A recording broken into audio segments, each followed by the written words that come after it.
guys, it's Shaylin and I'm here today with another writing video. So today I'm just doing a writing update.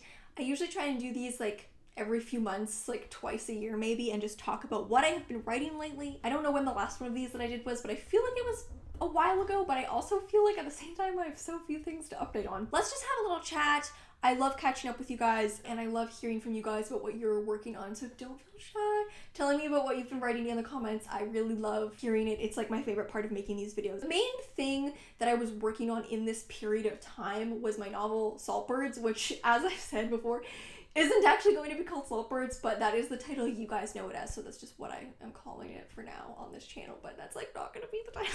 I have a whole video where I recapped the process of writing this book. I had such a weird journey with this book. If you guys were there for that whole saga, I really struggled with it at the beginning. It was quite a challenging book to write. Could not get the ball rolling with it when I first started drafting it. When it wasn't working, I decided to take the bold strategy of doing NaNoWriMo with a book that was going terribly and that I couldn't get to work and that I hated writing. Like, I loved what my initial idea was, but I kind of hated everything that I was writing and I felt like I was starting to loathe the book a little bit. Just forcing myself to work on it consistently kind of forced the little pieces that hadn't clicked to click into place. It was very easy to write from then on. Through the rest of NaNoWriMo, the last like 3 weeks of NaNoWriMo, I had so much fun writing it and I felt like I kind of got to fall in love with the book all over again, and I had to take a few months off because I had other stuff I had to do, but then I came back to it at like the end of February and the rest was done within a month. Less than a month, I believe. I think I finished in like March 18th. I don't remember the exact date, but it was like around there. In the end, I'm super happy with the draft. I'm not going to spend too much time recapping it because I have a vlog of me finishing the book and the whole video where I recap the process. I'm probably going to start editing it when I get back from my summer travels. I'm going on a camping trip at the end of April and early May, and then I'm going to Europe for like 6 weeks after that. When I get back, I would like to start doing my edits on the book.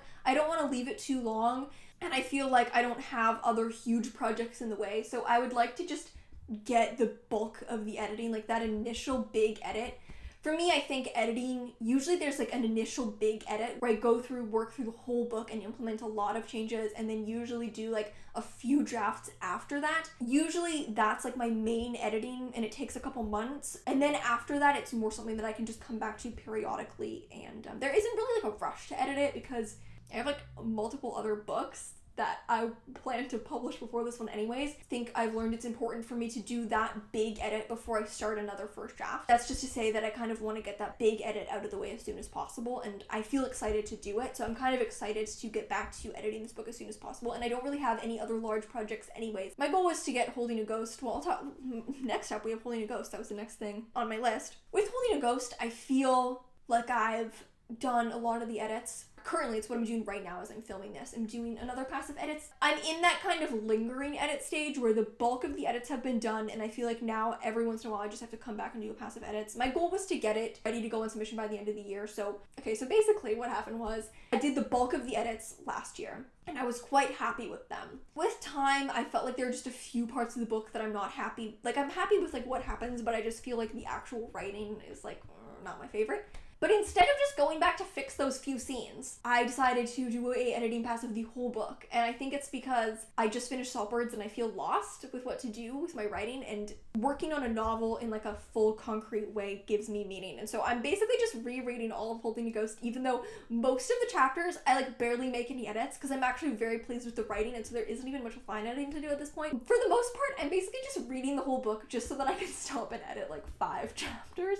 And it's a vignette style novel, so there are like 94 chapters, which seems like a lot more work than it sounds like, but I'm really enjoying it because I like reading the book over, you know, doing a full draft when I could just edit 5 scenes because I want to. Recently, I've been kind of trying to manifest a short story era. Short stories are something that I've love dearly, but I also can't say that it's something that I've had the easiest time with over the past few years. Previous to like 2020, 2019, etc., I was writing so many short stories. I think I wrote like 6 short stories in 2020 or something. I always had so many things to submit, and I also felt like my stuff was getting picked up. I don't think it's just me, because I know a lot of people who actively write and submit short fiction, and all of us, like 2020 in 2019, even a little bit in 2021. We're like constantly getting pieces accepted for publication, and now it's dwindled down to like one a year. This has happened to like so many people that I know that I'm like, okay, it can't just be a me problem that like our stuff is not getting accepted the way it used to.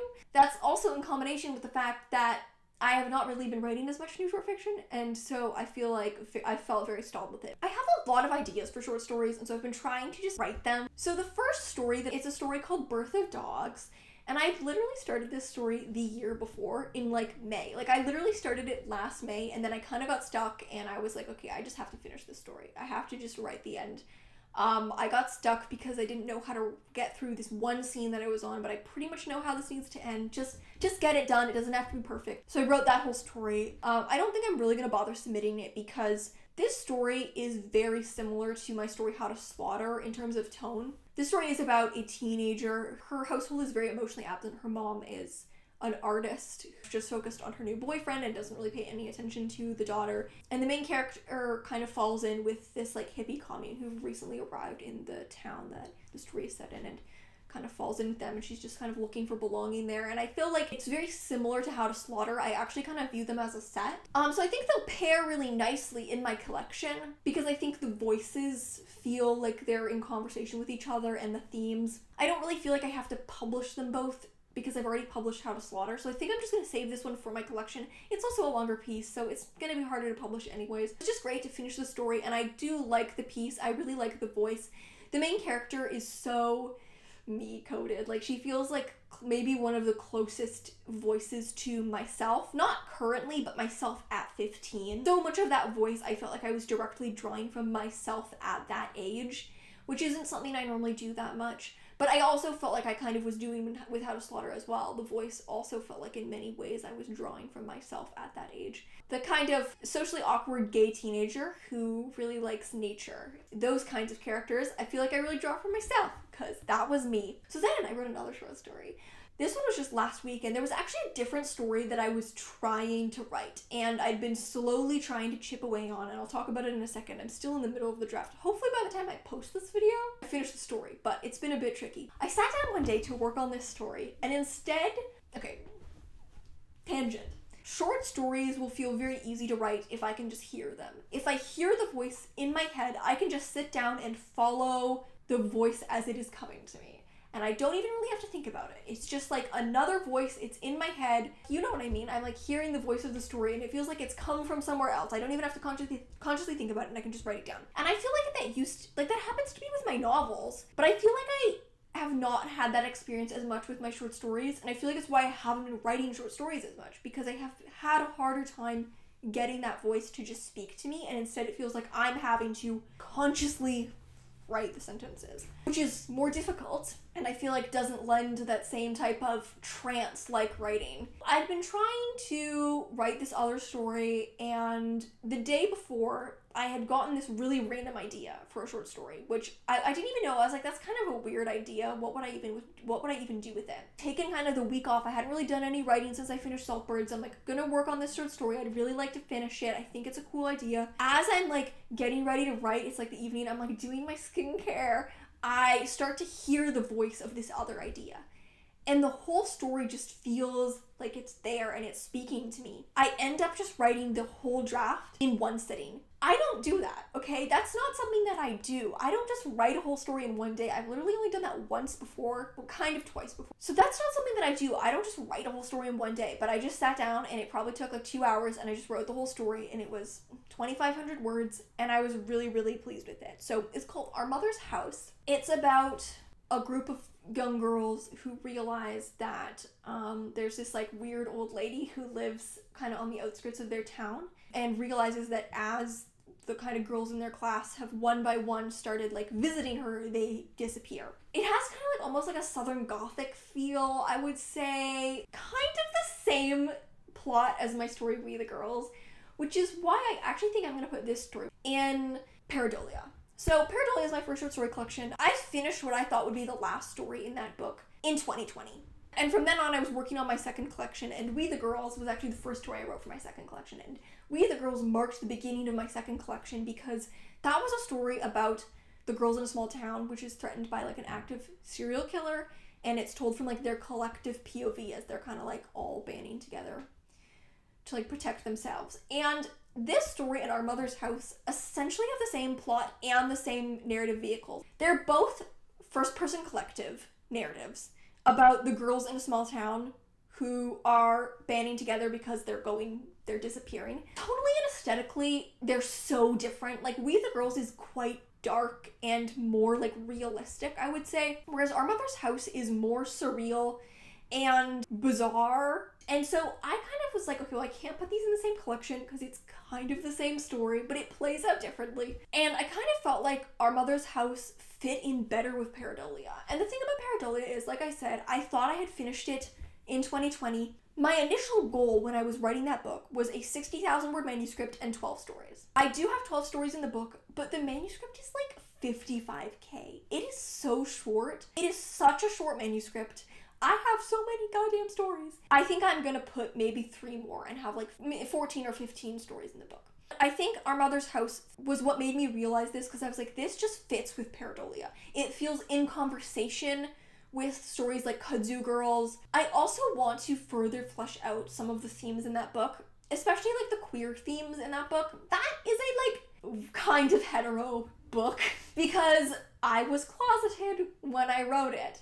So there are only like 2 stories with like queer themes in the book. It feels like that theme should be more of a fully played out in the book, but it's not really there. So I kind of want to explore that theme more. Our Mother's House would kind of do that. And in general, I just think I could add a few more stories. I don't know exactly which stories other than Our Mother's House. I don't know if any of the stories I plan to have in Forgive Me on Fire I might transfer to Pareidolia or if it'll be new ones. So the other story that I'm trying to write, and I'll just talk about it even though I'm not done and I normally don't talk about my short stories when I'm in the middle of writing them, but it's called You Are Contractually Obligated to Withstand Violence, and it's about a stock image model who is kind of slowly being driven insane because she's like sees her face everywhere. I want it to be very like surreal. I have such a vision for like the structure and like what it needs to feel like as a whole, but I'm struggling to get the voice to flow the way that I want. So I don't know, that's just something I'm slowly chipping away at. I've kind of already talked about this, but I've been working on a fantasy project. I have a new love in my life, and it's this new fantasy project, and I've already kind of talked about it in a video on my journey with fantasy.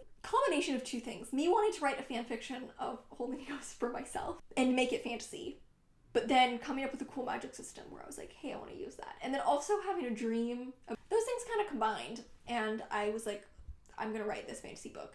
I kind of also just felt like if I wanted to write fantasy on an ongoing basis more than just this one book, I kind of wanted them to all be set in the same world. I liked the idea of having this one world that I could keep exploring. So rather than having to do the world building from scratch, from the ground up each time, I could instead tell very small, compact stories. I've kind of been working on the pre-writing for this initial like big undertaking, but I'm having a lot of fun with it, and it's been a long time since I've been doing like the initial world building because I wasn't really on fantasy as a genre for quite a while. So I've been having so much fun with that. I don't really know when I'm gonna start writing that book. Depends on when I feel ready, but planning on writing my novel Lamb's Playing God, but I'm like, at this point I'm gonna have 3 literary fiction novels to publish. I feel like now would be the time for me to write another genre rather than writing another queer coming of age literary fiction book. I could write a queer coming of age fantasy book. I'm kind of a one-trick pony. So I've been working on that. I'm excited about it. I don't really know when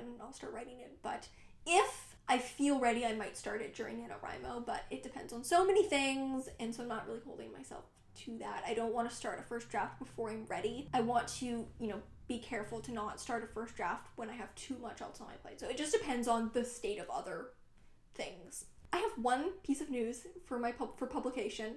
I have my first poetry acceptance. First poetry publication. It's a poem called How to Gut a Fish When You Are a Fish, and it was accepted by Augur magazine, which is like such a dream publication for me. I love Augur, and I've been submitting short fiction to them for ages, and then this is my first time I had ever submitted poetry, and they accepted one. I feel very imposter syndrome-y when it comes to poetry, so it's hard for me to not just sit here and be like, I don't know what I'm doing, I'm such a bad poet, blah blah blah.